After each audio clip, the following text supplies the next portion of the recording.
बच्चों कैसे हैं आप लोग। आज हम लोग स्टार्ट करने वाले हैं इंपॉर्टेंट क्वेश्चंस का सीरीज में एक और न्यू चैप्टर जो कि है मैट्रिसेस। अब ये मैट्रिसेस में बहुत ही इंपॉर्टेंट सा क्वेश्चन प्यारे से बच्चों के लिए हम लोग लेके आए हैं और इसको अभी सॉल्व करते हैं। चलिए देखते हैं, ये भी 4 मार्क्स के लिए अप्रोक्सीमेटली पूछा जा सकता है। तो देखते हैं क्वेश्चन में क्या गिवन है। हमारे पास गिवन पार्ट है कुछ मैट्रिक्स का वैल्यूज, इसकी ऑर्डर चेक कर सकते हैं आप 2 into 2 का। देखिए फर्स्ट वाला रोज होता है, सेकंड वाला कॉलम होता है। तो कितने रोज है 2 और कितने कॉलम्स है 1 2 रोज 2 कॉलम्स। तो फर्स्ट में आपका रो रहता है और सेकंड में आपके पास कॉलम रहता है, ठीक है। और यहाँ जो आई दिया है, आई क्या है, I is the unit matrix. तो आई अगर यूनिट मैट्रिक्स है तो आई का वैल्यू क्या होगा, वो भी ऑर्डर देखना होगा। आई का क्या है, आई का ऑर्डर क्या बोला गया, I is a unit matrix of order और मैट्रिक्स ऑफ ऑर्डर 2 into 2। तो 2 into 2 का जो मैट्रिक्स का आई का वैल्यू होता है वो सिर्फ डायगोनल में 1 1 दे दीजिएगा और 0 0, और इसके भी ऑर्डर लिख सकते हैं आप 2 into 2, ठीक है। State the order of the matrix M. सबसे पहले पूछा गया मैट्रिक्स एम का ऑर्डर बताइए। तो ऑर्डर निकालने के लिए सबसे पहले हम लोग चेक करते हैं हमारे पास क्या वैल्यूज है, 4 2 -1 1, ठीक है। Capital M is equals to 6 into I. I की जगह हम लोग क्या लिख सकते हैं, 2 into 2 का ऑर्डर 1 0 0 1 1 0 0 1 ऐसे करके लिख लिए। इसके ऑर्डर एम था ना, एम को भी हम लोग कुछ मान लेते हैं मैट्रिक्स, जैसे ये एम मान लेते हैं, एम हमारे को नहीं पता। इसका ऑर्डर क्या है 2 into 2 का, इसका ऑर्डर क्या है, इसको थोड़ा और सिंप्लीफाई कर लेते हैं तो 6 0।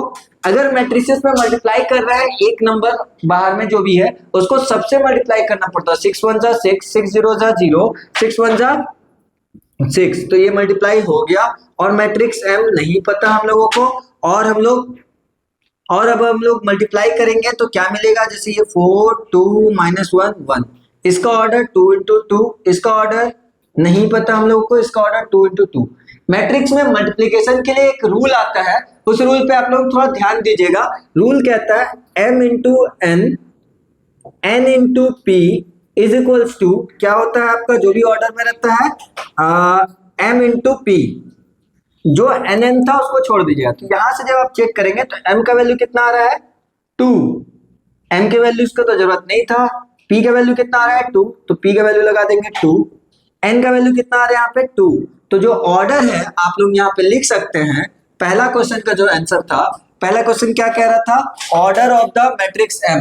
तो हम लोग लिख सकते हैं order of matrix m is equals to 2 into 2। यहां से ऑर्डर को आप पहचान सकते हैं। मैट्रिक्स मल्टीप्लिकेशन के लिए ये जरूरी है, m into n n into p m into p। अब यहाँ पे देखेंगे m का वैल्यू 2 n का वैल्यू 2, तो n के जगह पे लगा दिए 2, m का वैल्यू 2 p के जगह पे 2, तो p आपका p क्या आ जाएगा, p का वैल्यू 2। यहाँ से आप वैल्यूज को पुट कर सकते हैं। और याद रहे आपको मल्टीप्लाई करते समय फर्स्ट वाले का कॉलम और सेकंड वाले का रोज ये अगर आपका सेम नहीं है तो आप मल्टीप्लाई के लिए पॉसिबल नहीं है। तो इस चीज पे ध्यान रहे आप लोग का। Order of the matrix m is equal to 2 into 2। अब एक काम करेंगे, m को आप 2 into 2 का मैट्रिक्स का कोई भी एक वैल्यूज ले लीजिएगा, जैसे कि a b c d 2 into 2 का मैट्रिक्स का कुछ भी हम लोग इसको मान लिए। अब आपको क्या करना है, multiply, find the matrix. Matrix अगर फाइंड करना है तो हमारे पास है 4 2 -1 1, ठीक है। अब इसको मल्टीप्लाई कैसे करना है, m से। m क्या माने थे a b c d, और इक्वल टू क्या कर देंगे आप, इक्वल टू कर देंगे आपके पास 6 आई जो भी वैल्यूज था 6 0 0 6, ठीक है। अब जब आप मल्टीप्लाई करेंगे तो मल्टीप्लाई करते समय भी ये ध्यान रखना है कि फर्स्ट वाले का रो सेकंड वाले के कॉलम के साथ, मतलब इसके कॉलम के साथ मल्टीप्लाई करना है, रोज कॉलम के साथ। तो 4 into a क्या मिलेगा आपको 4a plus 2 into c, first वाला क्या था, सेकंड वाला सेकंड वाला, 2 into c क्या हो जाएगा 2c, ठीक है। इसका काम हो गया इसके साथ। अब इसको आप इरेज कर सकते हैं।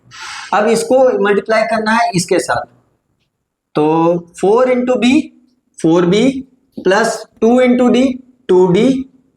अब इसका काम इसके साथ भी हो गया, अब इसका काम ही खत्म हो गया। अब क्या करेंगे हम लोग कि इसको इरेज करेंगे। अब नीचे वाला पार्ट को, ये वाला पार्ट को इसके साथ मल्टीप्लाई करेंगे, तो -1 इंटू ए माइनस का ए, +1 इंटू सी सी, फिर -1 इंटू बी माइनस का बी, +1 इंटू डी डी हो जाएगा। ठीक है, इसके बाद अगर हम लोग इसको सॉल्व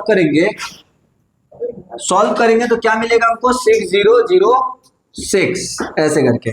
ठीक है, अब सारे पार्ट को आप कंपेयर करेंगे। इक्वल मैट्रिक्स में आपको ध्यान रखना है कि ये पार्ट इक्वल होता है इसके साथ, ये पार्ट इक्वल होता है इसके साथ, और ये पार्ट इक्वल होता है इसके साथ। जो भी जैसे 1 1 वाला पार्ट है तो 1 1 के पास साथ ही इक्वल हो जाएगा। तो हम लोग लिख सकते हैं 4a प्लस का 2c इज इक्वल्स टू 6, पहला इक्वेशन। दूसरा 4b प्लस का 2d इक्वल्स टू 0, दूसरा इक्वेशन। तीसरा इक्वेशन क्या कहता है, माइनस का a प्लस का c इक्वल्स टू 0, और चौथा इक्वेशन क्या कहता है, माइनस का b प्लस का d इक्वल्स टू 6। अब देखिए कोई भी इक्वेशन, जैसे ये इक्वेशन 2, इक्वेशन 3 और इक्वेशन 4, सबको सॉल्व करके देखते हैं किससे सॉल्व इजीली हो जा रहा है।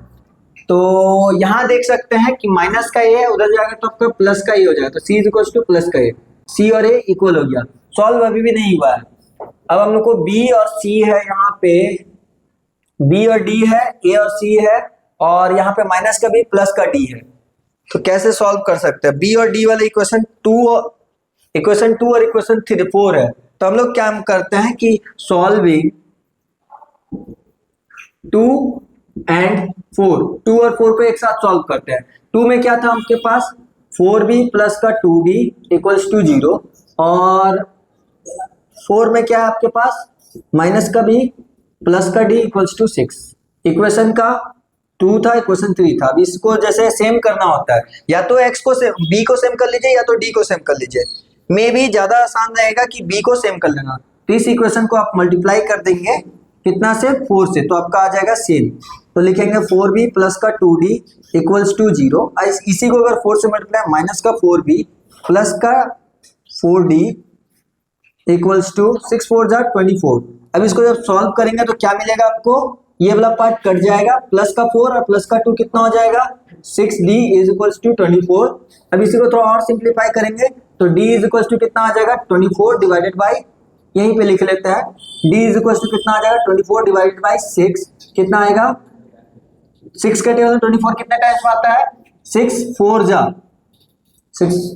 जा आपका 24। जब d के वैल्यू आ जाएगा तो आप सब्स्टिट्यूट कर देंगे इक्वेशन 4 पे, substituting the value of d in equation 4। इसके बाद आगे यहाँ पे सॉल्व कर देते हैं। क्या करते हैं यहाँ पे, जैसे substituting the value of d in equation 4। Equation 4 क्या था आपके पास, इक्वेशन 4 था माइनस का b प्लस का d इक्वल्स टू 6 है। तो b के जगह substituting the value of d का वैल्यू आया था 4, तो माइनस का b प्लस का 4 इज इक्वल्स टू 6, माइनस का b इक्वल्स टू 6 माइनस का 4, 6 माइनस का 4, और माइनस का b इज इक्वल्स टू 2, तो b इज इक्वल्स टू कितना आ जाएगा, माइनस का 2। यहाँ पे माइनस नहीं रह सकता, तो हम लोग क्या करते हैं, माइनस का b मल्टीप्लाई में माइनस का 1, मल्टीप्लाई में माइनस का 1, तो ये हो जाएगा b is equals to minus का 2। तो b का वैल्यू भी निकल गया। अब हमको निकालना है a का वैल्यू और c का वैल्यू। c और a दोनों आपस में इक्वल है, तो जो वैल्यूज यहाँ पे substituting the value of c in equation 1 में कर देते हैं, यहाँ से भी सॉल्व हो जाएगा। Substituting the value of c in equation 1 में बैठा देते हैं। इक्वेशन 1 क्या था, a plus 2c equals to 6, तो c के जगह क्या बैठा देना है, a बैठा देते हैं। c के जगह पे देखिए ये c था, c के जगह पे a बैठा है 6, तो क्या हो जाएगा 6a इज इक्वल्स टू 6, और a is equals to 6 by 6। a का वैल्यू कितना आया, 1।